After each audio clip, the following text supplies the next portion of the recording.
Before we begin to talk about the changes to the EU legislation, it might be worthwhile just stepping back and understanding where we are today. In 2004, European legislation was enacted in all of the member states that permitted the use of electronic invoicing. However, that was very good news for the electronic invoicing world, but the legislation had significant areas for interpretation. And as a result of that, each of the member states have implemented the legislation in a different fashion. So where we are today is we have an environment in which the rules vary from country to country.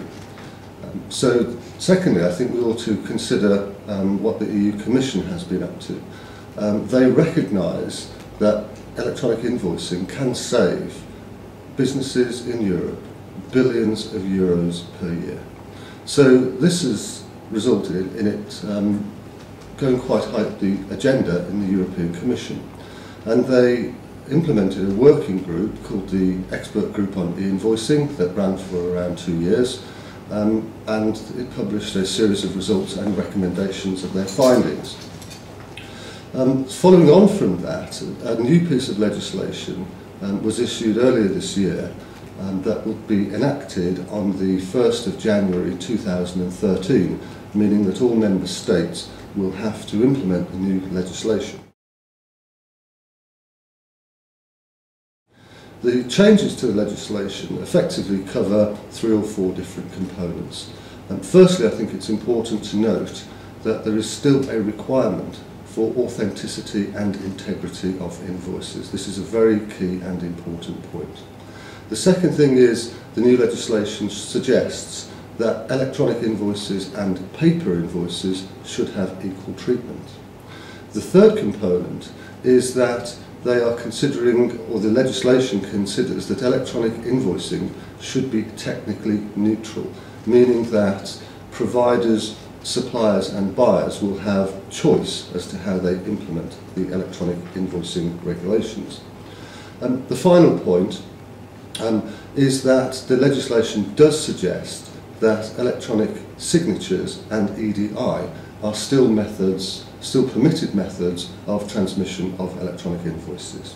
One of the key recommendations that overrides all of that is that the legislation suggests that electronic invoicing can be permitted provided that there is any business process with a reliable audit control.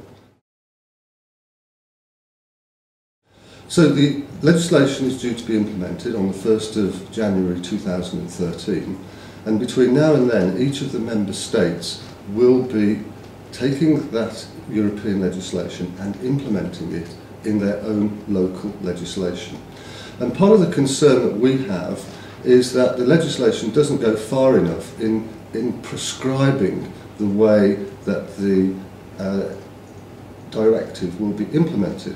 For example, I've talked about reliable audit controls and a business process. It's entirely possible that that statement could be interpreted very differently in 2 member states. For example, Germany may have one specific view on that compared to Finland, who might have a different view. So I think we'll have to wait and see how the legislation cascades down into the local legislation before we can actually see what effect that is going to have. But I think we must commend the European Commission in recognising that the legal environment for electronic invoicing is complicated and is difficult to understand, and they are trying to simplify and harmonise those regulations. But I think we'll have to wait and see to understand fully how it is implemented in the local legislation. So any business that is considering electronic invoicing, I would suggest you just go ahead today. Don't worry about the new legislation, let's wait and see what happens, but certainly the solutions that are out there today, particularly using the electronic signatures which provide authenticity and integrity, will still be good from 2013 onwards.